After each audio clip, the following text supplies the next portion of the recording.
تخيل مدينة كاملة الناس سايبين عربياتهم وبيركبوا المواصلات. البلد دي موجودة فعلا واسمها سنغافورة. أول ما وصلت سنغافورة وقبل حتى ما أطلع من المطار جربت أول مواصلة السكاي ترين، وده قطر صغير وسريع بيتنقل بين مباني المطار. ومن اللحظة دي عرفت إن كل خطوة في البلد دي وراها حكاية.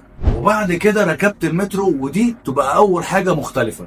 هدوء تام، الناس ساكتة تماما ومفيش أي صوت يذكر، تحس إنك في مكتبة مش في مترو. وبعدها جربت الباص، واللي فاجئني مش الشاشة اللي مكتوب عليها 3 دقايق ويوصل فعلا. اللي فاجئني ان حتى السواق بيتكلم انجليزي. لما سألته اني عايز اروح المكان الفلاني ساعدني بدون تردد. والاجمل من كده ان الركاب كمان كانوا بيساعدوني وبينبهوني ان المحطة بتاعتي قربت. المفاجأة بقى ان هنا بحسبة بسيطة تقدر تعرف ان 60% من شعب سنغافورة بيستخدم المترو كل يوم، و56% من شعب سنغافورة بيركب الباص كل يوم. يعني بحسبة اسهل تقدر تعرف ان 23% بس من السنغافوريين عندهم عربيات.